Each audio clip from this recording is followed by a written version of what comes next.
Hello everyone, నేను హరగోపాల్. ఇంతకు ముందు వీడియోలో ఇంటర్ కంటెంట్ అయిన మోస్ట్ ఇంపార్టెంట్ టాపిక్ క్యాలిక్యులస్ నుంచి లిమిట్స్ గురించి డిస్కస్ చేశాను. కోర్స్ ఆ పర్టికులర్ టాపిక్ విన్న వాళ్ళంతా కొంతమందికి డౌట్ వచ్చి ఉండొచ్చు, లిమిట్స్ ఏంటి ఇలా చెప్పాడు, అసలు చాలా వాస్ట్ టాపిక్ అది. సో దాని నుంచి ఓన్లీ లిమిటెడ్ ఇన్ఫర్మేషన్ ఎందుకు చెప్పాలంటే, ఇక్కడ నా ఇంటెన్షన్ అంతా మీరు చూస్తున్న ఒక 2 to 3 వీడియోస్లో మీకు ప్రాబ్లమ్స్ చేయడానికి అవసరమైన కంటెంట్ అండ్ ఆ కంటెంట్తో ప్రాబ్లమ్స్ కాన్ఫిడెంట్గా ఫేస్ చేసే సిచ్యువేషన్ అరైజ్ చేయడమే నా ఇంటెన్షన్. ఇక్కడ గంటలు మీకు క్లాసులు చెప్పాలని లేదు, దానివల్ల మీకు టైం వేస్ట్ చేయాలని నేను అనుకోవట్లేదు. సో దట్ ఈస్ వై చాలా లిమిటెడ్ ఇన్ఫర్మేషన్, మీకు ఏం చెప్తే లిమిట్స్ ఉన్న కాన్సెప్ట్ మీకు ఎక్కుతుంది అని మాత్రమే, అండ్ ఈ పర్టికులర్ టైంలో మీరు ఆ లిమిటెడ్ ఇన్ఫర్మేషన్స్తో ప్రాబ్లమ్స్ చేసేలాగా మాత్రమే నేను లిమిట్స్ చెప్పడం జరిగింది. Hope you can understand. And coming to differentiation, so ఈ క్యాలిక్యులస్లో మోస్ట్ ఇంపార్టెంట్ పార్ట్ మీకు అందరికీ తెలిసిందే. క్యాలిక్యులస్లో 2 ఇంపార్టెంట్ థింగ్స్ ఉంటాయి, డిఫరెన్షియేషన్ అండ్ ఇంటిగ్రేషన్ అని. వీటి గురించి కూడా నేను టెక్నికల్ వర్డ్స్, టెక్నికల్ ఆస్పెక్ట్స్ సాధ్యమైనంత అవాయిడ్ చేస్తూ, ఏ ఇన్ఫర్మేషన్ మీకు తెలిస్తే అండ్ కాన్ఫిడెంట్గా ప్రాబ్లమ్స్ ఫేస్ చేస్తారన్న సెన్స్లో మాత్రమే నేను ఈ వీడియోస్ చేస్తున్నాను. ఈవెన్ ఇన్ఫ్యాక్ట్ నేను ప్రిపేర్ అవుతున్నప్పుడు కూడా ఈ ఆస్పెక్ట్లోనే ప్రిపేర్ అయ్యాను. Hope you can understand this one. So ఇకపోతే డైరెక్ట్గా మనం విషయానికి వద్దాం. సో మనకి ఇంతకుముందు నేను చెప్తున్నప్పుడు ఈ వర్డ్ చెప్పాను, ఫంక్షన్ అంటే యాక్చువల్గా స్పెసిఫిక్ డెఫినేషన్ ఉంది. ప్రస్తుతానికి మనం ఎనీ మ్యాథమెటికల్ ఎక్స్ప్రెషన్ని కాసేపు ఫంక్షన్ లాగా ట్రీట్ చేద్దామని చెప్పాను. ఫంక్షన్కి క్లియర్గా వేరే మ్యాథమెటికల్ డెఫినేషన్ ఉంది. సో ఫంక్షన్ అన్న వర్డ్ విని ఉంటారు, అలాగే లిమిట్ అన్న వర్డ్ గురించి కూడా మనం క్లియర్గా డిస్కస్ చేసాం. ఇక్కడ డిఫరెన్షియేషన్ అండ్ దాని తర్వాత ఇంటిగ్రేషన్, అసలు ఏంటివి, అసలు దేనికోసం వాడతాము, అసలు ఏంటి పర్పస్ ఏంటి అన్నది మీకు ఖచ్చితంగా తెలిస్తేనే దీని మీద మీకు ఇంట్రెస్ట్ పెరుగుతుంది. సో మీకు ఒక చిన్న ఎగ్జాంపుల్ చెప్తాను, సో దట్ డిఫరెన్షియేషన్ యొక్క రియల్ లైఫ్ యూస్ ఏంటి అనేది మీకు క్లియర్గా అర్థమవుతుంది. సో కాసేపు క్యాలిక్యులస్ గురించి మీకు ఏమీ ఐడియా లేదో కాసేపు పక్కన పెడతాం. ఎగ్జిస్టింగ్ మ్యాథమెటిక్స్, క్యాలిక్యులస్ కాకుండా 10th క్లాస్ వరకు మనం నేర్చుకున్న రకరకాల కాన్సెప్ట్స్ అవన్నీ మీ మైండ్లో ఉన్నాయి. నేను ఒక చిన్న సిచ్యువేషన్ చెప్తున్నాను. నేను ఉండేది కర్నూలులో, మాకు దగ్గరగా ఉండే పెద్ద సిటీ హైదరాబాద్. కర్నూలు నుంచి హైదరాబాద్కి 200 కిలోమీటర్స్ ఉంది. ఆఫ్కోర్స్ 211 కిలోమీటర్స్ ఉంది. కర్నూలు నుంచి హైదరాబాద్కి 200 కిలోమీటర్స్ ఉంది. కర్నూలు నుంచి ఒక కారు స్టార్ట్ అయ్యి హైదరాబాద్కి రీచ్ అయ్యింది. సో ఇక్కడ 12 noon స్టార్ట్ అయితే ఈవినింగ్ లైక్ 5 PM ఇది ఇక్కడికి రీచ్ అయ్యింది. సో టోటల్ డిస్టెన్స్ ఎంత? 200 కిలోమీటర్స్. టోటల్ టైం ఎంత తీసుకుంది? 5 hours తీసుకుంది. 5 hours తీసుకుంది. సో 200 కిలోమీటర్స్ ట్రావెల్ చేయడానికి 5 hours తీసుకుంది. నేను ఇప్పుడు what is the speed of car అని అడిగాను అనుకోండి, సో మనకి బేసిక్ 7th క్లాస్ 8th క్లాస్లోనే ఈ స్పీడ్, డిస్టెన్స్, టైం ఇలాంటివన్నీ వినుంటాం. కాబట్టి స్పీడ్ ఆఫ్ కార్ మనకు తెలుసు సార్, డిస్టెన్స్ బై టైం తీసుకుంటే మనకి స్పీడ్ వచ్చేస్తుంది. డిస్టెన్స్ ఎంత? 200 కిలోమీటర్స్. టైం ఎంత? 5 hours. సో ఏమవుతుంది? 40 km/h. 40 km/h is the speed of car. Okay, అయిపోయింది, ప్రాబ్లంలో ఇంకా ఆలోచించడానికి ఏమీ లేదు అంటాం, ఫైన్. బట్ ప్రాక్టికల్గా ఒక విషయం ఆలోచిద్దాం. 12 o'clock కార్ బయలుదేరింది, 5 o'clock రీచ్ అయ్యింది. అది ట్రావెల్ చేసిన డిస్టెన్స్ 200 కిలోమీటర్స్. ట్రావెల్ చేయడానికి పట్టిన టైం 5 hours. ఈ ఇన్ఫర్మేషన్ తీసుకుని మనం క్యాలిక్యులేట్ చేస్తే 40 km/h స్పీడ్ అని వచ్చింది. పేపర్ మీద చాలా నీట్గా, ఏ డౌట్స్ లేకుండా, ఎస్ ఇది మనకి బాగా తెలిసిందే. బట్ ఇక్కడ విషయం ఏంటంటే, the moment car starts from here and the moment that ends its journey, ఈ మధ్యలో ఈచ్ అండ్ ఎవ్రీ సెకండ్ ఈ స్పీడ్ మెయింటైన్ చేయగలుగుతుందా కార్? 40 km/h అని. 40 km/h అనేది జనరల్గా మనం ఇక్కడ యావరేజ్ స్పీడ్ లాగా కన్సిడర్ చేస్తాం. అంటే ఆన్ అండ్ యావరేజ్గా అది వెళ్ళిన డిస్టెన్స్, వెళ్ళిన టైంని బట్టి 40 km/h స్పీడ్తో ట్రావెల్ చేసింది అని అనుకుంటాం. కానీ ట్రాఫిక్ లేని చోట మేబీ 100 km/h వెళ్ళి ఉండొచ్చు. ఎక్కడన్నా ట్రాఫిక్ జామ్ అయితే 5 km/h స్పీడ్తో మూవ్ అయి ఉండొచ్చు. సో పర్టిక్యులర్ మూమెంట్లో, అంటే ఫర్ ఎగ్జాంపుల్ నేను ఇక్కడ నిలబడి, మధ్యలో ఎక్కడో ఒక చోట నిలబడి, నేను ఒక కెమెరా తీసుకొని కరెక్ట్గా కార్ నా ముందు పాస్ అయినప్పుడు చిన్న స్నాప్ తీశాను, కార్ ఇక్కడ పాస్ అయింది. చిన్న ఫోటో తీశాను, ఫోటోలో కార్ పడింది, కరెక్ట్గా కార్ మూవ్ అయినప్పుడే నేను కార్ ఫోటో తీశాను. ఆ పర్టికులర్ ఫ్రాక్షన్ ఆఫ్ సెకండ్స్లో కార్ స్పీడ్ ఎంత అని అంటే which is impossible to calculate or to find out the car speed at that particular moment with the help of existing mathematical concepts. అంటే మనం 10th క్లాస్ వరకు ఏవైతే నేర్చుకున్నామో, మేబీ ఇంటర్మీడియట్లో trigonometry అనో, కోఆర్డినేట్ జామెట్రీ అనో, మ్యాట్రిసెస్ అనో, ఎక్సెట్రా ఏవైతే concepts ఉన్నాయో వాటన్నిటిని యూజ్ చేసిన ఈ సిచ్యువేషన్లో నేను అరైజ్ చేసిన డౌట్ని క్లియర్ చేయడం లేదంటే సాల్వ్ చేయడం ఇంపాసిబుల్. బట్ ఖచ్చితంగా ఆ మూమెంట్లో కార్కి అయితే ఏదో ఒక స్పీడ్ ఖచ్చితంగా ఉంటుంది. అలాంటి సిచ్యువేషన్స్ని బ్రేక్ చేయగలిగే కాన్సెప్ట్ ఏమైనా ఉంది అంటే అది డిఫరెన్షియేషన్. సో అసలు రియల్ లైఫ్లో ఎందుకు వస్తుంది ఇలాంటి సిచ్యువేషన్స్ అంటే మీకు క్లియర్గా ఒక రియల్ లైఫ్ ఎగ్జాంపుల్ తీసుకుని చెప్పాను. ఖచ్చితంగా ఆ మూమెంట్లో కార్కి స్పీడ్ ఉంటుంది, బట్ కనుక్కోవడం ఇంపాసిబుల్. ఇది చేస్తేనేమో యావరేజ్ స్పీడ్ వచ్చింది 40 km/h స్పీడ్ ఉంది, but it doesn't mean that at that particular moment car is travelling with the speed of 40 km/h అనేది ఇంపాసిబుల్, కరెక్ట్ కూడా కాదు అది. సో ఇలాంటి సిచ్యువేషన్స్ని చాలా కూల్గా సాల్వ్ చేయగలిగేది డిఫరెన్షియేషన్. సో సింపుల్ ఎగ్జాంపుల్తో చెప్పాను. అసలు డిఫరెన్షియేషన్ని మనం ఒక ప్రాపర్ డెఫినేషన్గా ఎలా అబ్జర్వ్ చేస్తాం, అసలు ఫస్ట్ ఆఫ్ ఆల్ దీన్ని ఎలా చేస్తామో అని కూడా నేను ఎక్స్ప్లెయిన్ చేస్తాను. ఫస్ట్ ఆఫ్ ఆల్ డిఫరెన్షియేషన్ ఎలా అర్థం చేసుకుంటామంటే ఇక్కడ విషయం ఏంటి అంటే ఇక్కడ మీరు స్పీడ్ చూస్తే స్పీడ్ మనకి డిస్టెన్స్ బై టైం అని అంటున్నాం. సో డిస్టెన్స్ అనేది కాన్స్టెంట్గా ఉంటుంది, డిస్టెన్స్ ఏం మారదు కదా, బట్ టైం మారుతూ ఉంటుంది. మీరు ట్రావెల్ చేసే టైం మారుతూ ఉంటుంది. టైం మారుతున్నప్పుడు డెఫినెట్గా స్పీడ్ మారిపోతుంది. ఒకవేళ ఇది 5 hours టైం కాకుండా 4 hours తీసుకుంది అనుకోండి, డెఫినెట్గా స్పీడ్ పెరుగుతుంది. ఒకవేళ 3 hours తీసుకుంది అనుకోండి, స్పీడ్ పెరుగుతుంది. ఒకవేళ 10 hours టైం తీసుకుంది అనుకోండి, స్పీడ్ తగ్గుతుంది. అంటే ఇక్కడ టైం అండ్ స్పీడ్ అనేది ఒకదానికొకటి రిలేట్ అయి ఉండే విషయాలు. ఆఫ్ కోర్స్ ఈ రిలేషన్స్ కూడా మనం 8th క్లాస్లోనే proportions, direct proportions, inverse proportions అనే సిచ్యువేషన్ మనం ఆల్రెడీ విని ఉన్నాం. బట్ ఇక్కడ ఇవి రెండో ఒకదానికొకటి కనెక్ట్ అయి ఉండే విషయాలు. సో ఒకటి పెరిగితే ఇంకొకటి పెరగచ్చు, తగ్గచ్చు. బట్ ఎంత రేటుతో పెరుగుతుంది అంటే ఒక 1% పెరిగితే రెండోది కూడా 1% పెరుగుతుందా, 1% తగ్గుతుందా, ఇంకేదైనా చేంజ్ ఉంటుందా, ఇలాంటి వే ఆఫ్ థింకింగ్ని సాల్వ్ చేయగలిగేదే డిఫరెన్షియేషన్. సింపుల్గా మనం మాట్లాడుకోవాలంటే వాట్ ఈస్ డిఫరెన్షియేషన్ అంటే, so you can the study of rate of change of a quantity with respect to another quantity is nothing but a differentiation. Differentiation అంటే ఏంటి అంటే రెండు వేరు వేరు విషయాలు ఒకదానికొకటి కనెక్ట్ అయి ఉన్నప్పుడు ఒకటి పెరిగితే ఇంకొకటి ఎలా చేంజ్ అవుతుంది, పెరుగుతుందో తగ్గుతుందో, ఎంత పెరుగుతుంది ఎంత తగ్గుతుంది అన్నది స్టడీ చేయడమే సింపుల్గా చెప్పాలంటే డిఫరెన్షియేషన్. నేను ఎలాంటి టెక్నికల్ డెఫినేషన్స్ వైపు వెళ్ళదు. యాక్చువల్గా క్లియర్గా మాట్లాడితే లిమిట్స్ స్టార్టింగ్లోనే ఇంటర్వెల్స్ అన్న వర్డ్తో స్టార్ట్ చేయాలి. Too much of technical words వినేటప్పటికీ మీకు అసలు విషయం పక్కకి వెళ్ళిపోతుంది, లేనిపోని కన్ఫ్యూషన్స్ క్రియేట్ అవుతాయి. కాబట్టి సాధ్యమైనంత వరకు అవన్నీ అవాయిడ్ చేసి మెయిన్ కాన్సెప్ట్ మీ మైండ్లోకి చెప్పడానికి నేను ట్రై చేశాను. ఐ డోంట్ నో అది ఎంతవరకు సక్సెస్ అయిందనేది మీరు ప్రీవియస్ వీడియోలు చూసిన వాళ్ళు మీరే చెప్పాలి. So the study of rate of change of a quantity with respect to other quantity. ఇప్పుడు ఇక్కడ the rate of change of speed with respect to time, లేదా the rate of change of time with respect to speed. So ఈ రెండింటిని మనం ఎలా analyse చేయగలము real లైఫ్లో existing మ్యాథమెటిక్స్తో, క్యాలిక్యులస్ కాకుండా ఎగ్జిస్టింగ్ మ్యాథమెటిక్స్తో చెప్పడం ఇంపాసిబుల్. సో అందుకని మనకి డిఫరెన్షియేషన్ అనే కాన్సెప్ట్ తీసుకురావడం జరిగింది. ఇప్పుడు సరే ఫస్ట్ దీన్ని ఎలా అబ్జర్వ్ చేస్తాం, మీరు చెప్పిన ఎగ్జాంపుల్ అయితే ఓకే బాగానే ఉంది. ఈ పర్టికులర్ మూమెంట్లో కార్ స్పీడ్ కనుక్కోవడం ఎగ్జిస్టింగ్ మ్యాథమెటిక్స్తో కుదరదంటున్నారు, అది కూడా ఒప్పుకుంటాం మేము. బట్ ఇక్కడ ఇది చెప్పిన డెఫినేషన్ ఓకే, ఒక quantity with respect to another quantity ఎలా చేంజ్ అవుతుంది స్టడీ చేయడం డిఫరెన్షియేషన్ అంటున్నారు. మరి దీన్ని ఎలా అర్థం చేసుకుంటున్నాం, ఒకవేళ డిఫరెన్షియేషన్ యూజ్ చేసి దీన్ని ఎలా అర్థం చేసుకుంటామంటే మీకు ఒక చిన్న ఎక్స్ప్లెనేషన్ చెప్తాను. ఇది ఇలాగే పెడతాను, కాసేపు కింద డ్రాప్ చేస్తున్నాను నేను. సో ఇప్పుడు ఒక్కసారి జాగ్రత్తగా చూడండి. ఈ పర్సన్ ఇక్కడ నిలబడ్డాడని చెప్పాను. సో ఒక్కసారి జాగ్రత్తగా చూడండి. కార్ ఇక్కడి నుంచి ఈ పర్టికులర్ మూమెంట్, సో ఈ డిస్టెన్స్ నాకు తెలియదు.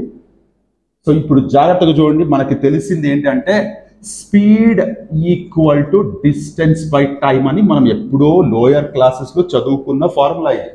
సో ఇప్పుడు నేనేమంటున్నానంటే ఒక చిన్న థింగ్ రాస్తున్నాను ఇక్కడ, ఏంటంటే distance travelled by car in A seconds, A seconds అనుకుందాం, ఏ అవర్స్ అనుకుందాం, ఏ మినిట్స్ అనుకుందాం, వాట్ ఎవర్ ఇట్ ఈస్. కాకపోతే మనం ఈ ఫ్రాక్షన్ ఆఫ్ సెకండ్స్లో కార్ కెమెరా ముందు నుంచి మూవ్ అయిపోతుంది కాబట్టి నేను ఏ సెకండ్స్ అని తీసుకుంటున్నాను. Distance travelled by car in A seconds equal to కాసేపు ఎఫ్ ఆఫ్ ఏ అని. సో ఇప్పుడు ఎఫ్ ఆఫ్ ఏ అని పర్టికులర్గా రాయడానికి రీజన్ ఏంటంటే మనం ఇంతవరకు ఒక ఫంక్షన్ అండ్ వర్డ్ వాట్ మాట్లాడుకుంటూ వచ్చాం. సో జనరల్గా ఫంక్షన్స్ని మనం ఎఫ్ ఆఫ్ ఎక్స్ లేదా ఎఫ్ ఆఫ్ వై ఇలా తీసుకుంటూ వెళ్తాం. సో ఇక్కడ ఎఫ్ ఆఫ్ ఏ, ఇక్కడ A is what?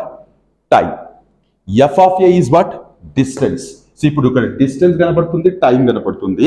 So according to this మనకి తెలిసిందే speed equal to distance by time కాబట్టి ఇక్కడ డిస్టెన్స్ ఎంత? F of A. ఇక్కడ టైం ఎంత? F of A. So speed of car ఏమవుతుంది? F of A whole divided by A అవుతుంది. So distance traveled by car in a seconds is f of a. So just imagine ఈ car ఇక్కడి నుంచి KH మధ్యలో suppose P అనుకున్నాం. K నుంచి P వరకు what we call f of a అనుకున్నాం. Distance f of a అనుకున్నాం. ఇక్కడి నుంచి ఇక్కడికి వెళ్ళడానికి టైం ఎంత పట్టింది? ఏ సెకండ్స్ పట్టింది. K దగ్గర నుంచి P వరకు కార్ వెళ్ళడానికి టైం ఏ సెకండ్స్ పట్టింది. సో మనం రాసుకున్న ఫంక్షన్ డెఫినేషన్ ప్రకారము ఈ ఏ సెకండ్స్ లో కార్ ట్రావెల్ అయ్యే డిస్టెన్స్ ని ఎఫ్ ఆఫ్ ఏ అనుకుందాం. నౌ కార్ ఇక్కడి నుంచి మళ్ళీ ఇక్కడికి ట్రావెల్ అయ్యింది. సపోజ్ ఇది క్యూ అనుకుందాం, అంటే యాక్చువల్గా కార్ డిస్టెన్స్ నే చూపిస్తున్నాను ఇక్కడ. సో ఇప్పుడు ఇక్కడి నుంచి ఇక్కడికి ఈ గ్యాప్ ఎంతో నాకు తెలీదు. కాసేపు నేనేమనుకుంటున్నా అంటే ఇది ఆల్రెడీ ఏ సెకండ్స్ పట్టింది. ఇక్కడ suppose for example H seconds పట్టింది అనుకుందాం. హెచ్ సెకండ్స్ అంటే ఇక్కడి నుంచి ఇక్కడికి ఏ సెకండ్స్ పట్టింది, ఇక్కడి నుంచి ఇక్కడికి హెచ్ సెకండ్స్ పట్టింది. హెచ్ సెకండ్స్ పట్టిందంటే ఇక్కడి నుంచి ఇక్కడికి మొత్తం ఎంత టైం పట్టినట్టు? ఏ ప్లస్ హెచ్ పట్టినట్టు. ఏ ప్లస్ హెచ్ పట్టిందంటే అప్పుడు ఇక్కడి నుంచి క్యూ వరకు F of A plus H కదా పట్టింది. F of A plus H కదా పట్టింది. సో ఇప్పుడు ఇక్కడ ఏం రాస్తాను నేను? Distance travelled by car in A plus H seconds equal to F of A plus H వస్తుంది. F of A plus H. జాగ్రత్త చూడండి, ఇక్కడి నుంచి ఇక్కడికి డిస్టెన్స్ ఎఫ్ ఆఫ్ ఏ, ఇక్కడి నుంచి ఇక్కడికి distance F of A plus H, ఇక్కడి నుంచి ఇక్కడికి ట్రావెల్ చేయడానికి పట్టిన టైం ఏ సెకండ్స్, ఇక్కడి నుంచి ఇక్కడికి ట్రావెల్ చేయడానికి పట్టిన సెకండ్స్ ఏ ప్లస్ హెచ్ సెకండ్స్. సో ఇప్పుడు కూడా స్పీడ్ ఏమవుతుంది? F of A plus H divided by A plus H కదా, ఏ ప్లస్ హెచ్ కదా. ఇప్పుడు మీరు జాగ్రత్తగా ఈ పర్టికులర్ పర్సన్ ఇక్కడ నిలబడి కెమెరా పట్టుకొని కార్ ఫోటో తీసే ఫ్రాక్షన్ ఆఫ్ టైంలో ఆ పర్టికులర్ టైము 1 సెకండ్ కూడా ఉండకపోవచ్చు, 1 సెకండ్ కంటే తక్కువే ఉండొచ్చు. ఆ టైంలో కార్ స్పీడ్ నాకు తెలియాలంటే అప్పుడు నేను ఎలా క్యాలిక్యులేట్ చేస్తాను? జాగ్రత్తగా చూడండి.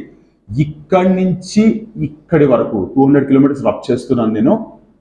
ఇక్కడి నుంచి ఇక్కడి వరకు అంటే what is that? F of A plus H. What is this F of A plus H? Distance travelled by car in A plus H seconds minus F of A. What is this F of A? F of A plus H అంటే car కే దగ్గర నుంచి Q వరకు travel అయిన distance. దాంట్లో నుంచి F of ఏ తీసేస్తున్నాను. తీసేస్తే automatic ఏమవుతుంది? కారు ఈ షార్ట్ గ్యాప్ లో ఎంత దూరం ట్రావెల్ చేస్తుందో తెలుస్తుంది. F of A plus H minus F of A whole divided by ఎందుకు? ఇప్పుడు ఇది డిస్టెన్సే కదా. ఎఫ్ ఆఫ్ ఏ ప్లస్ ఈ మొత్తం డిస్టెన్స్ లో నుంచి ఈ మొత్తం డిస్టెన్స్ తీసేస్తే పీక్యూ అనేది డిస్టెన్స్ తెలుస్తుంది. ఇప్పుడు ఇక్కడ what is the time taken to travel PQ? HA కదా. సో ఇప్పుడు మీకు ఇది చూడండి, ఇది వాట్ ఇట్ రిప్రజెంట్స్. ఇది దేని రిప్రజెంట్ చేస్తుంది? Speed of car while taking photo. Speed of car while taking photo అంటే ఫోటో తీసుకునే ఆ పర్టికులర్ టైం గ్యాప్ లో కార్ స్పీడ్ ని రిప్రజెంట్ చేస్తుంది. బట్ ఆ టైం ఎంత మనకి తెలియదు కదా. ఒక ఫోటో తీయడానికి మాక్సిమం ఎంత టైం పడుతుంది? 1 సెకండ్ కంటే చాలా తక్కువ టైమే పడుతుంది. మరి దాన్ని ఎలా నోటీస్ చేస్తామంటే మీరు జాగ్రత్తగా చూడండి, ఇక్కడ ఒక చిన్న లిమిట్ అప్లై చేస్తాం. What does it mean? Limit H tends to zero, H zero వరకు వెళ్తున్నప్పుడు ఈ పర్టిక్యులర్ థింగ్ ఏదైతే లిమిట్ ఉందో the limit of this is nothing but speed of car. So limit h tends to 0, f of a plus h minus f of a divided by h అనేది exist అయింది అంటే దీన్నే మనం differentiation లేదా derivative అని పిలుస్తాం. ఇలా అయినప్పుడు మాత్రమే ఆ ఫంక్షన్ లేదంటే ఆ సిచ్యువేషన్ డిఫరెన్షియేషన్ కాబడుతున్నట్టు లెక్క. సో చాలా సింపుల్ ఎగ్జాంపుల్ తీసుకొని చెప్పాను. మీరు ఏ బుక్స్ ఓపెన్ చేసినా క్లియర్గా ఇది కనపడుతుంది మీకు, ఇది కనపడుతుంది. ఇది చాలా మందికి కన్ఫ్యూజన్ అనమాట. అసలు ఏంటి F of A plus H అంటే ఏంటి, ఎఫ్ ఆఫ్ ఏ అంటే ఏంటి, హెచ్ అంటే ఏంటి? నేను ఒక రియల్ లైఫ్ ఎగ్జాంపుల్ తీసుకొని ఫెమిలియర్ చేయడానికి ట్రై చేశాను ఇక్కడ. సో ఇలాంటి సిచ్యువేషన్స్ని బ్రేక్ చేయడానికి లేదా సాల్వ్ చేయడానికి మనం డిఫరెన్షియేషన్ వాడతాం. ఇక్కడ two things are connected to each other, ఒకదాని మీద ఒకటి డిపెండ్ అయి ఉన్నాయి, స్పీడ్ అండ్ టైం. ఇది ఒకదాని మీద ఒకటి డిపెండ్ అయినప్పుడు దేన్ని బేస్ చేసుకొని ఇంకొకటి ఎలా మారుతుంది అన్నది స్టడీ చేయడమే differentiation. As simple as possible చెప్పడానికి ట్రై చేశాను. ఇఫ్ యూ అబ్జర్వ్ కేర్ఫుల్లీ, నేను ఎక్కడ టెక్నికల్ వర్డ్స్ వాడలేదు. యాక్చువల్గా టు బీ ఫ్రాంక్, మనకి లిమిట్స్ నుంచి మొదలు పెడితే ఇంటర్వెల్స్ అనే వర్డ్స్ వస్తాయి, నైబర్హుడ్స్ అనే వర్డ్స్ వస్తాయి, left hand limit, right hand limit, ఇక్కడికి వచ్చినా కూడా చాలా థింగ్స్ కనపడతాయి, డెరివేటివ్స్ అని, ఇట్లా రకరకాల వర్డ్స్ ఉంటాయి. ఆ వర్డ్స్ అన్నెసరీగా మనల్ని డైవర్ట్ చేస్తాయి. అండ్ దెన్ మెయిన్ కాన్సెప్ట్ మన మైండ్లోకి ఎక్కకుండా అడ్డుపడతా ఉంటాయి. దట్ ఈస్ వై అవన్నీ అవాయిడ్ చేస్తూ ఏది మీరు కాన్సన్ట్రేట్ చేస్తే డిఫరెన్షియేషన్ని మైండ్లోకి ఎక్కించుకోగలరని చెప్పడానికి మాత్రమే ట్రై చేశాను తప్ప టెక్నికల్ వర్డ్స్ అంతా చెప్పి కన్ఫ్యూజ్ చేయడానికి నేను ఇక్కడ ట్రై చేయలేదు. సో ఒక సిచ్యువేషన్ మనం రెగ్యులర్ మ్యాథమెటిక్స్లో సాల్వ్ చేయలేనిది డిఫరెన్షియేషన్ యూజ్ చేసి ఎలా సాల్వ్ చేయొచ్చని చెప్పడానికి ట్రై చేస్తూ ఈ మెయిన్ థింగ్ ఏదైతే ఉందో, ఇప్పుడు ఇదంతా రబ్ చేసేస్తున్నాను, hope I made it very clear. So ఇప్పుడు ఇక్కడ limit h tends to 0, f of a plus h minus f of a whole divided by h exist అయితే then the function is called as differentiable. క్లియర్గా చెప్పాలంటే ఇది exist కావాలి, ఈ limit exist కావాలంటే h 0 దగ్గరికి వెళ్ళిపోతున్నా సరే ఇది డిఫైనబుల్ కావాలి, అంటే ఖచ్చితంగా దానికి ఒక లిమిట్ ఎగ్జిస్ట్ కావాలి. ఇదేంటి అంటే ఒక చిన్న ఎగ్జాంపుల్ తీసుకొని చెప్పాను నేను. సో ఇది కనుక మీకు క్లియర్గా అర్థమైందంటే మీకు differentiation is fully based on formulas apply చేసుకుంటూ వెళ్ళడమే. సో ఇక్కడ మీరు ఖచ్చితంగా నోటీస్ చేయాల్సిన విషయం, అండ్ క్లియర్గా చెప్తున్నాను, ఫార్ములాస్ మీరు నేర్చుకోకుండా లేదా ఫార్ములాస్ మీద ఐడియా లేదా కమాండ్ పెట్టుకోకుండా నాట్ ఈవెన్ సింగిల్ ప్రాబ్లం కూడా మీరు చేయలేరు. సో టూ మేజర్ థింగ్స్ మనం ప్రాబ్లమ్స్లోకి వెళ్ళే ముందు మీరు అర్థం చేసుకోవాలి. రెండు మేజర్ థింగ్స్ ఏంటంటే, ఒకటి ఫార్ములాస్, రెండోది రూల్స్ ఆఫ్ డిఫరెన్షియేషన్. డిఫరెన్షియేషన్ చేస్తున్నప్పుడు ఫాలో అవ్వాల్సిన రూల్స్ ఏంటి, ఇది ఖచ్చితంగా మీకు తెలియాలి. డిఫరెంట్ ఫంక్షన్స్, ఇక్కడ డిఫరెంట్ ఫంక్షన్స్ అనే వర్డ్ కూడా నేను పదే చెప్తున్నాను. I dent use any technical definition for functions గురించి ఎలాంటి టెక్నికల్ డెఫినేషన్ వాడకుండా నేను క్యాలిక్యులస్లోకి ఎంటర్ అయింది కాబట్టి దాదాపుగా టెక్నికల్ వర్డ్స్ అన్ని అవాయిడ్ చేస్తూ చెప్పడానికి ట్రై చేస్తున్నాను. ప్రీవియస్ వీడియోలో కూడా ఫంక్షన్స్ గురించి చెప్తున్నప్పుడు మనకి రకరకాల ఫంక్షన్స్ గురించి చెప్తున్నప్పుడు రకరకాల ఫంక్షన్స్ ఉంటాయని చెప్పాను. నెంబర్ 1 ఆల్జిబ్రిక్ ఫంక్షన్స్ ఉంటాయి, నెంబర్ 2 ట్రిగనామెట్రిక్ ఫంక్షన్స్ ఉంటాయి, నెంబర్ 3 లాగరిథమిక్ ఫంక్షన్స్ ఉంటాయి, నెంబర్ 4 ఎక్స్పోనెన్షియల్ ఫంక్షన్స్ ఉంటాయి. ట్రిగనామెట్రిక్ ఫంక్షన్స్ లో కూడా హైపర్బోలిక్ ఫంక్షన్స్ కి సపరేట్ ఫార్ములాస్ ఉన్నాయి, ఇన్వర్స్ ట్రిగనామెట్రిక్ ఫంక్షన్స్ కి సపరేట్ ఫార్ములాస్ ఉన్నాయి. ఆల్మోస్ట్ ఆల్ మీకు డిఫరెన్షియేషన్ లోనే ఒక 25 to 30 ఫార్ములాస్ ఉంటాయి. ఏ ఫార్ములా ఇంపార్టెంట్ కాదని ఎవ్వరము చెప్పలేము. ఖచ్చితంగా అన్ని ఫార్ములాస్ మీకు నోటెడ్ అయి ఉండి తీరాల్సిందే, వేరే ఆప్షనే లేదు ఇక్కడ. సో ఏ ప్రాబ్లం ఏ కాంబినేషన్ ఆఫ్ ఫార్ములాస్తో ఇస్తారో ఎవరం చెప్పలేం కాబట్టి ఒక 25 to 30 ఉండే అన్ని ఫార్ములాస్ మీరు నోట్ చేసుకోవాల్సిందే. 1 or 2 times లేదా ఒక 5 times మీరు ఫార్ములాస్ రాస్తే మీకు నోటెడ్ అవుతాయి. Maximum number of times use అయ్యే ఫార్ములాస్ కొన్ని ఉంటాయి. అంటే ఎక్కువ ప్రాబ్లమ్స్ కనపడితే చాలా మంది ఏమనుకుంటారంటే ఆ ఫార్ములాస్ మాత్రమే ఇంపార్టెంట్ అనుకుంటారు. అలా ఏముండదు. మీరు కాంపిటేటివ్ ఎగ్జామ్స్లో క్యాలిక్యులస్ ఫేస్ చేస్తున్నప్పుడు ఏ ప్రాబ్లం ఎక్కడి నుంచి ఇస్తారో తెలియదు కాబట్టి అన్ని ఫార్ములాస్ మీద కమాండ్ ఉండి తీరాల్సిందే. సో ఇప్పుడు ఇక్కడ నా ఇంటెన్షన్ ఏంటి అంటే, ఫార్ములాస్ కంటే ముందు మీరు ఫంక్షన్స్ గురించి తెలుసుకోండి. ఖచ్చితంగా ఇట్లా డిఫరెంట్ టైప్స్ ఆఫ్ ఫంక్షన్స్ ఉంటాయి. ఫస్ట్ థింగ్ మీకు రూల్స్ ఆఫ్ డిఫరెన్షియేషన్ కంటే ముందు అసలు మనం ఐడెంటిఫై చేస్తాం లేదా ఎలా రిప్రజెంట్ చేస్తాము. సపోజ్ ఎఫ్ ఆఫ్ ఎక్స్ అని ఒక ఫంక్షన్ రాసుకుందాం అనుకోండి, anything what ever it is, ఏదో ఒక ఎక్స్ప్రెషన్ అని చెప్పాను నేను ప్రస్తుతానికి. ఒక ఫంక్షన్ ఇలా రాసుకున్నాం అనుకోండి, దీన్ని మనం కాసేపు y equal to F of X అంటే ఎఫ్ ఆఫ్ ఎక్స్ రాయకుండా y equal to X square plus 5x minus 6 అని రాసుకుంటాం. దీన్ని డిఫరెన్షియేట్ చేయడము లేదా డిఫరెన్షియేట్ చేస్తున్నాం అనే దాన్ని ఎలా మనం రిప్రజెంట్ చేస్తాము అంటే dy బై dx అని రాస్తాం. dy by dx differentiating of y with respect to X. ఎక్స్ని మైండ్లో పెట్టుకొని లేదా విత్ రెస్పెక్ట్ టు ఎక్స్ మనం వైని డిఫరెన్షియేట్ చేస్తున్నాము అంటే అర్థం ఏంటి అంటే with respect to X rate of change in Y calculate చేస్తున్నాం. అంటే ఎక్స్ వాల్యూ ఏ కాస్త మారినా ఎంటైర్ వై వాల్యూ మారుతుంది. ఆ మారేది ఎంత రేట్తో మారుతుంది, what is the rate of change in Y అన్నది మనం క్యాలిక్యులేట్ చేయడానికి డిఫరెన్షియేట్ చేస్తున్నాం. ఆ డిఫరెన్షియేషన్ని ఇలా అర్థం చేసుకుంటాం. సపోజ్ కొన్ని చోట్ల డిఎస్ బై డిటి, ఇది ఫిజిక్స్లో ఎక్కువగా కనపడుతుంటుంది. So which is nothing but differentiating S with respect to T అని ఎనీథింగ్. డివై బై సంథింగ్ ఏదైనా రావచ్చు, ఇంకొక ఎక్స్ప్రెషన్ లేదా ఇట్లా రావచ్చు, ఎనీథింగ్. ఇక్కడ y అనేది మనం తీసుకుంటున్న ఫంక్షన్ యొక్క రిప్రజెంటేషన్.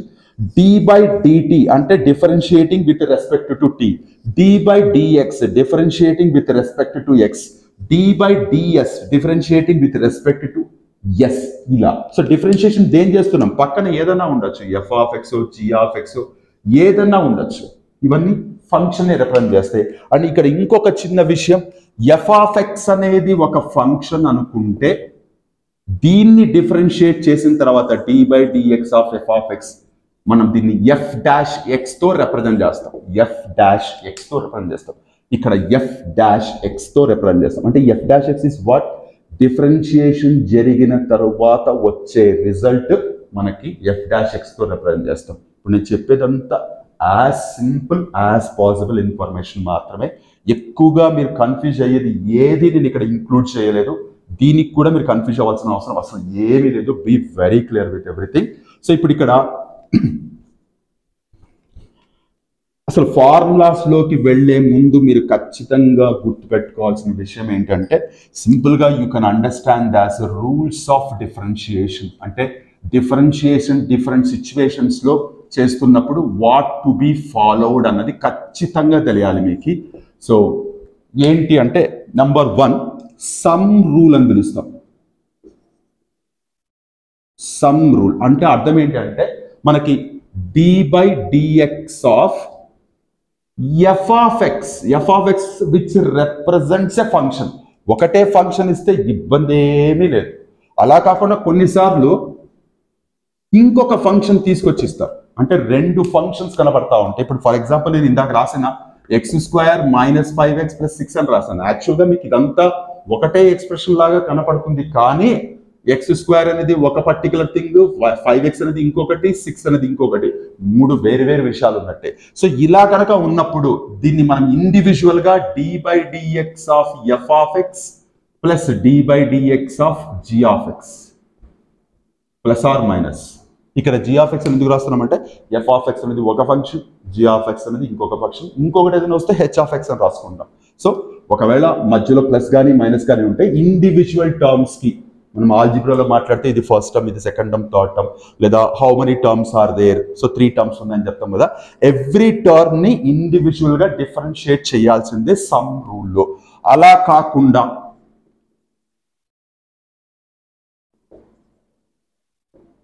ప్రొడక్ట్ రూల్ అంటే ఒకవేళ ఇచ్చిన డిఫరెన్షియేషన్ లో f of x into g of x ఇలా ఉందనుకో, 2 ప్రొడక్ట్స్ ఉంటాయి. ఇప్పుడు సో మీకు ఒక డౌట్ రావచ్చు, 2 ప్రొడక్ట్ ఉంటే suppose x square into 5x ఉంటే డైరెక్ట్ గా మీరు మల్టిప్లై చేసేయచ్చు కదా, 5x³ అవుతుంది. అఫ్ కోర్స్ అది కరెక్టే, కానీ ఇచ్చే 2 functions okay kind of functions. అంటే మనకి algebraic functions, trigonometric functions, logarithmic functions ఇలా చెప్పారు. ఇలా ఇస్తే మల్టిప్లై చేయొచ్చు. సపోజ్ పక్కన వాళ్ళు ఇక్కడ sin x అని ఇచ్చారనుకోండి, you cannot multiply directly both X square and sign X మీరు మల్టిప్లై చేసి సింగిల్ వాల్యూగా చెప్పలేరు. సో ఇలాంటి కేసెస్లో ఇచ్చినప్పుడు మనం ఇక్కడ రెండు ఫంక్షన్స్ ఉన్నాయి కాబట్టి మనం ఎలా అర్థం చేసుకుంటామంటే ఒకదాన్ని బయట పెట్టి రెండో దాన్ని డిఫరెన్షియేట్ చేస్తాం, అలాగే ఇంకొక దాన్ని పక్కకి పెట్టి దీన్ని డిఫరెన్షియేట్ చేస్తాం. So be very clear with this one. So F of X into G of X అని కనబడుతున్నప్పుడు మొదటి దాన్ని పక్కకు పెట్టి దీన్ని డిఫరెన్షియేట్ చేశాను, నెక్స్ట్ దీన్ని పక్కకు పెట్టి దీన్ని డిఫరెన్షియేట్ చేశాను, మధ్యలో ప్లస్ పెట్టాను. So must be very clear with this one. దీంతో చాలా క్లియర్గా ఉండండి. ఇకపోతే కోషంట్ రూల్ అంటాం.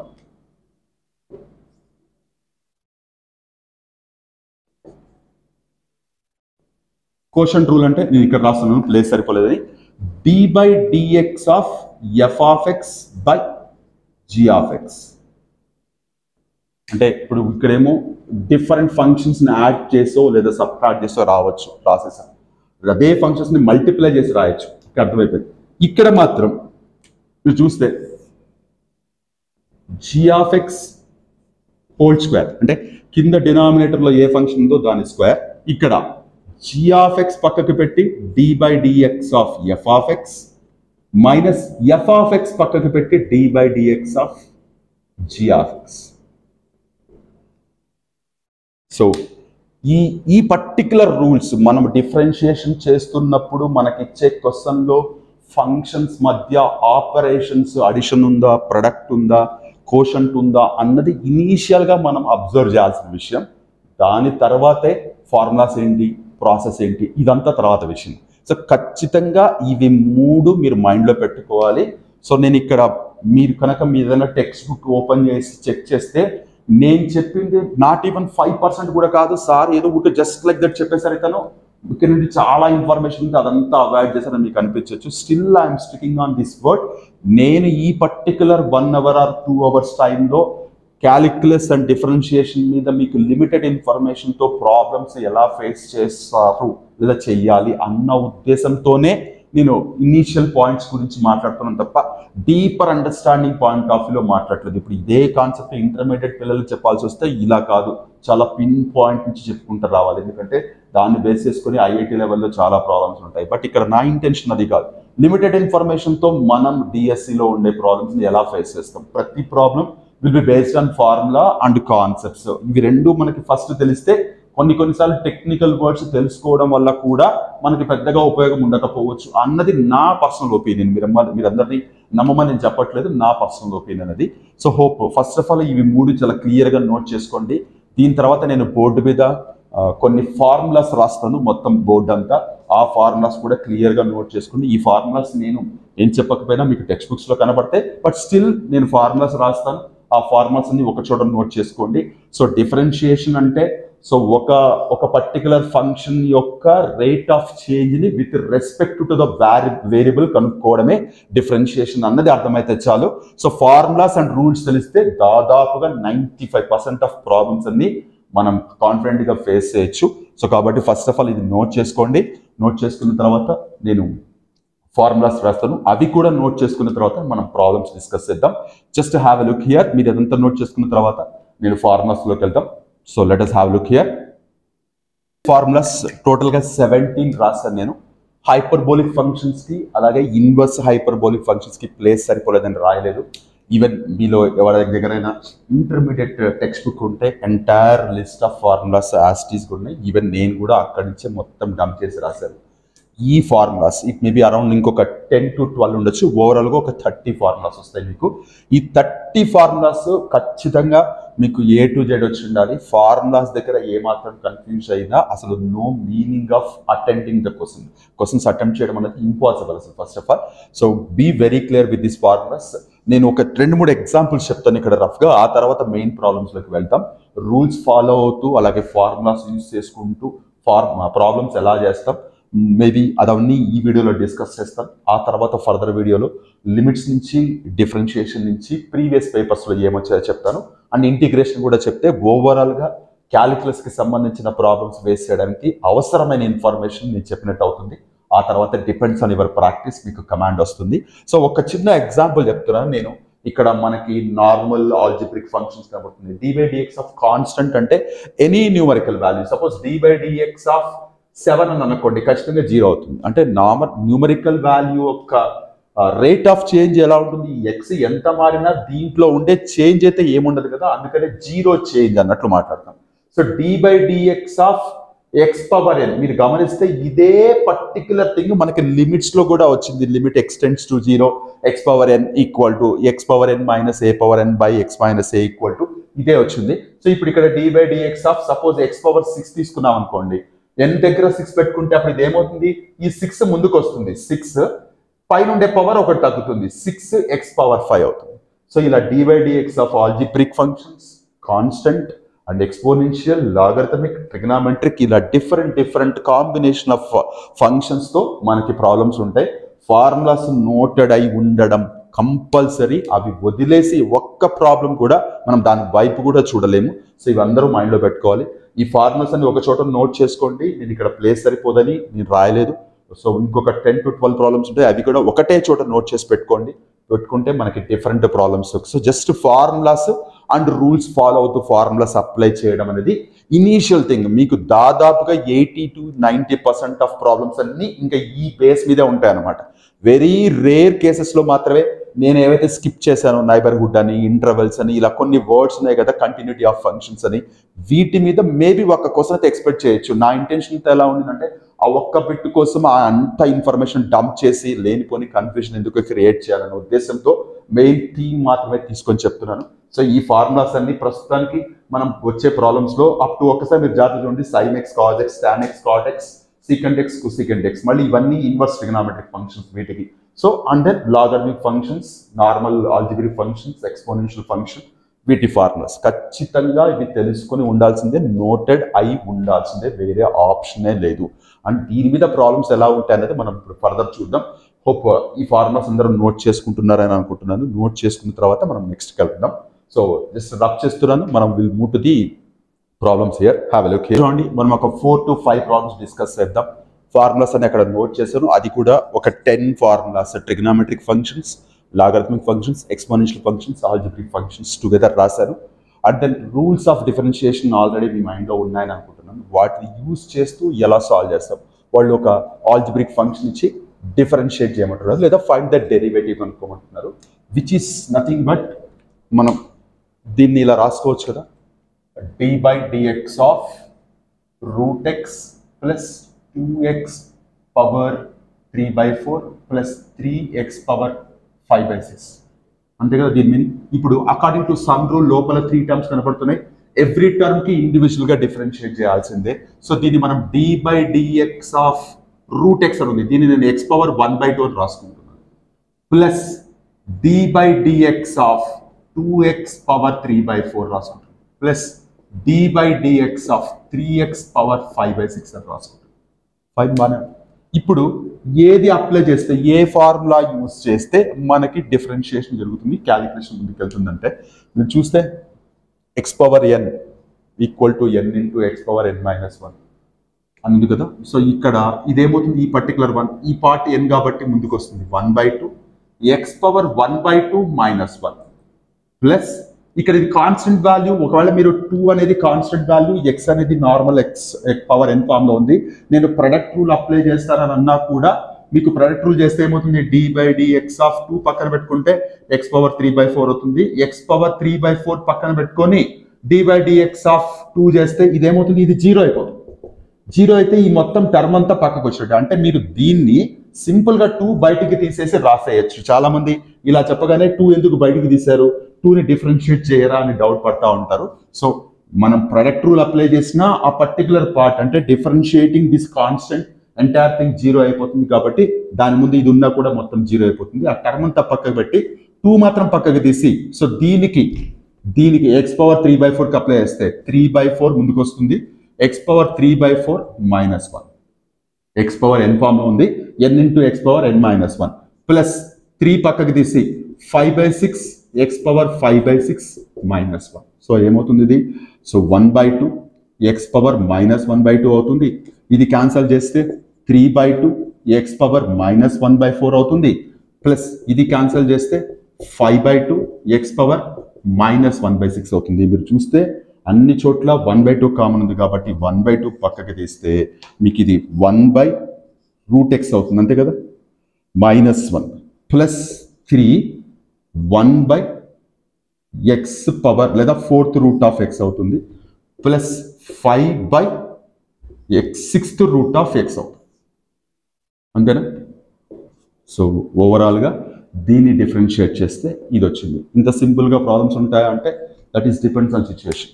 మనం లెక్క పెట్టలేనన్ని ప్రాబ్లమ్స్ ఉంటాయి క్యాలిక్యులస్లో.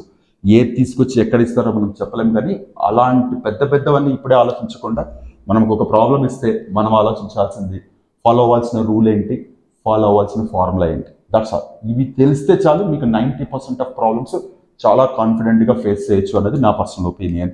సో హోప్ ఇది అర్థమైంది అనుకుంటున్నాను. సో నేను జస్ట్ సమ్ రూల్ మీద అన్ని ఆల్జిబ్రిక్ ఫంక్షన్స్ తీసుకొని చేశాను. ఒకవేళ వేరే ఫంక్షన్స్ అండ్ వేరే రూల్స్ ఫాలో అవుతూ కూడా క్వశ్చన్స్ ఎలా చేస్తామని చెప్తాను. సో ఓవరాల్గా నేను ఈ వీడియోలో ఒక 5 to 6 ప్రాబ్లమ్స్ చెప్పడానికి ట్రై చేస్తాను. ఇది వినంత మాత్రాన్ని మీకు క్యాలిక్యులస్ మీద కంప్లీట్ కమాండ్ వస్తుంది నేను చెప్పట్లేదు, కానీ ఐడియా అయితే వస్తుంది, కాన్ఫిడెంట్గా ఫేస్ చేయగలరు. దాని తర్వాత మీరు ప్రాక్టీస్ పర్పస్ ఎన్ని ప్రాబ్లమ్స్ చేస్తారన్న దాని మీదే మీకు వచ్చే కమాండ్ ఆధారపడి ఉంటుంది. హోప్ అర్థమైంది అనుకుంటున్నాను. Now coming to the next problem here. Now look at this problem. Find d by dx of 5 sin x plus e power x log x అని ఇచ్చారు. ఒకటే ప్రాబ్లంలో మీకు ఎక్స్పోనెన్షియల్ ఫంక్షన్ కనబడుతుంది, లాగరిథమిక్ ఫంక్షన్ కనబడుతుంది, ట్రిగనామెట్రిక్ ఫంక్షన్ కనబడుతుంది, and then ఇక్కడేమో product కూడా కనబడుతుంది. సో కొంచెం interesting and easy to understand. So first of all ఇక్కడ సమ్ రూల్ ప్రకారం d by dx of 5 sin x plus d by dx of e power x log x రాశారు. So ఇక్కడ కూడా 5 into sin x, 5 అనేది constant, sin x అనేది trigonometric function. Product rule apply చేయొచ్చు, but ఇందాకే చెప్పాను నేను ఈ కాన్స్టెంట్ని మీరు డిఫరెన్షియేట్ చేస్తే 0 అయిపోతుంది కాబట్టి ఆ టర్మ్ అంతా 0 అయిపోతుంది. 5 బయటికి తీసి d by dx of sin x మనం ఇక్కడ ఫార్ములా రాసాం కదా, సింపుల్గా cos x అని రాసేయచ్చు, అంతవరకు బాగానే ఉంది. బట్ ఇక్కడికి వచ్చేటప్పటికి e power x log x కనపడుతుంది. అకార్డింగ్ టు ప్రొడక్ట్ రూల్ ఇవి రెండు వేరు వేరు ఫంక్షన్స్ కాబట్టి e power x ని పక్కకి తీసుకొని d by dx of log x రాసుకుందాం.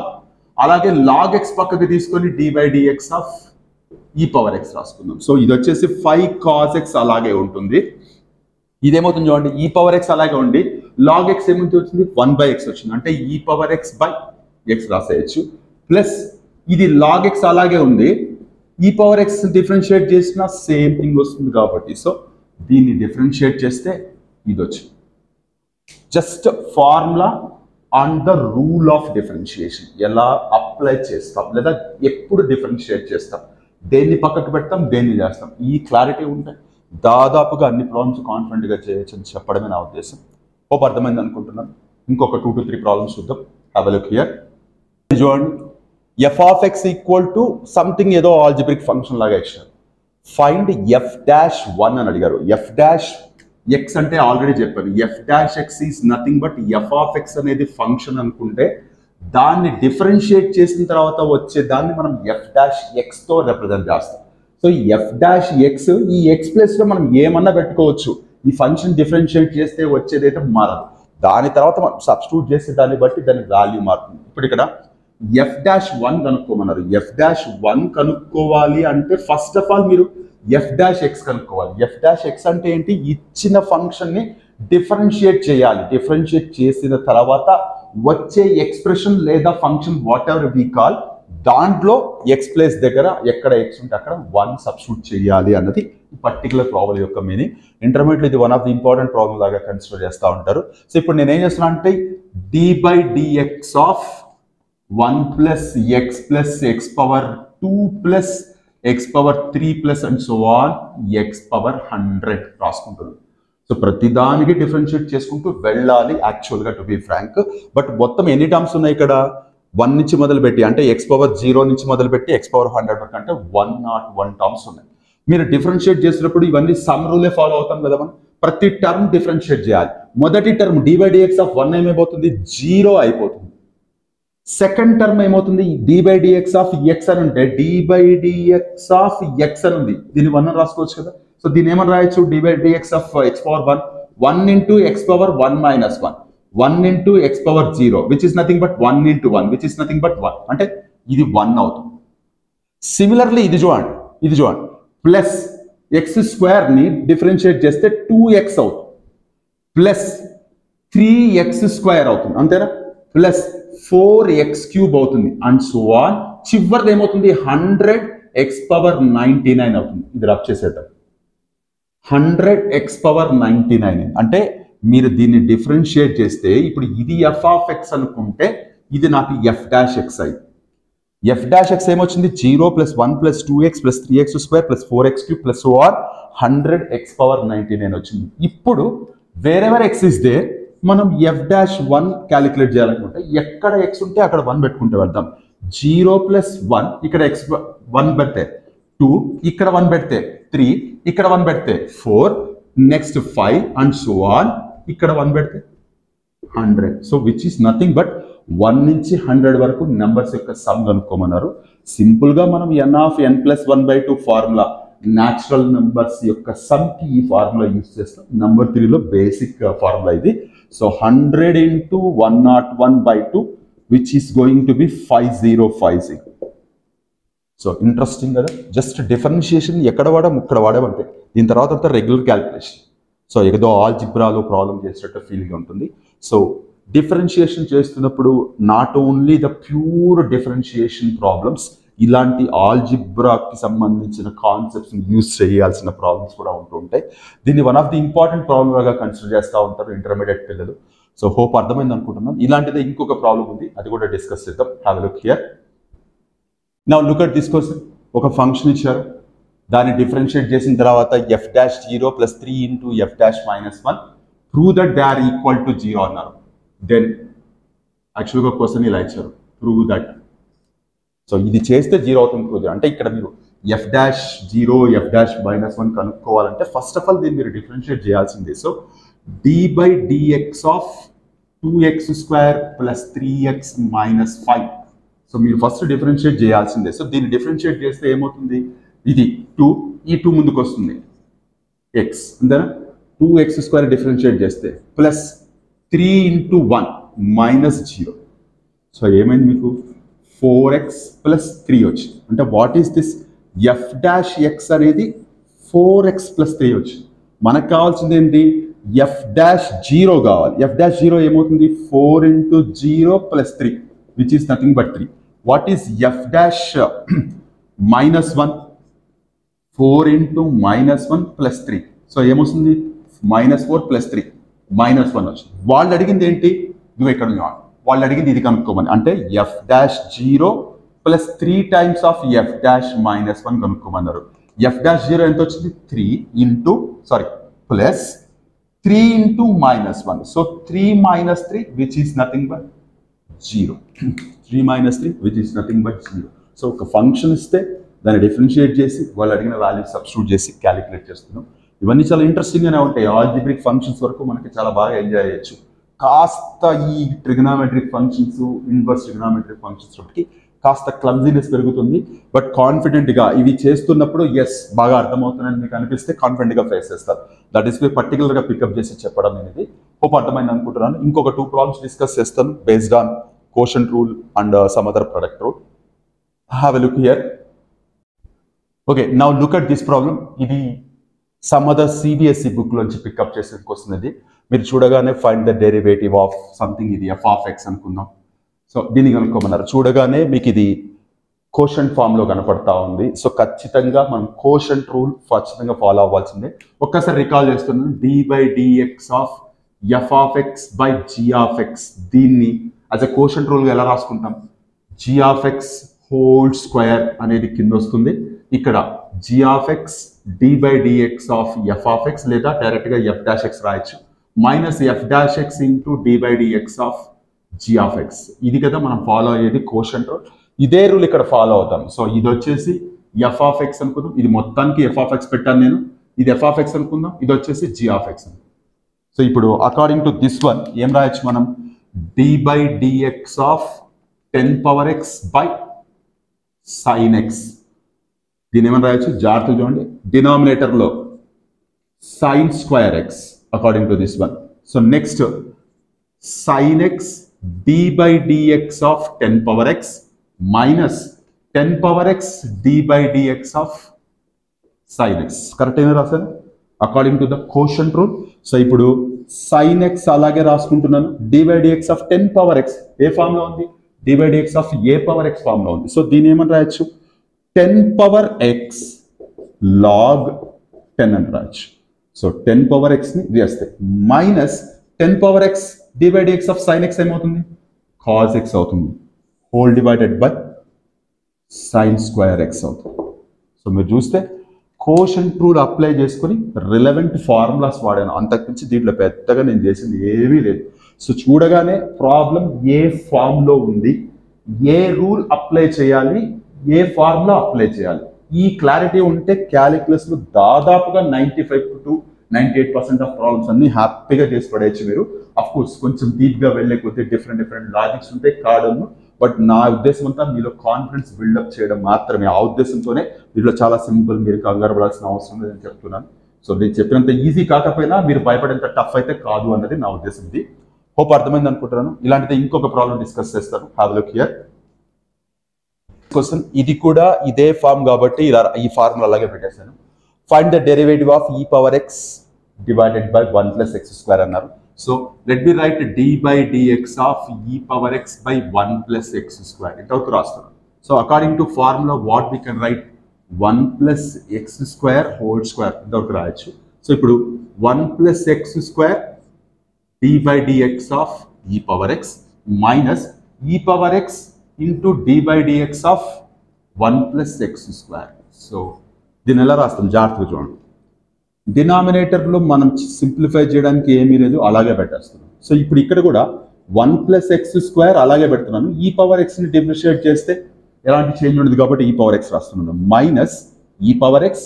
జాగ్రత్తగా చూడండి, d/dx of 1 plus x square, d/dx of 1 0 అవుతుంది, d/dx ఆఫ్ x స్క్వేర్ ఏమవుతుంది 2x అవుతుంది.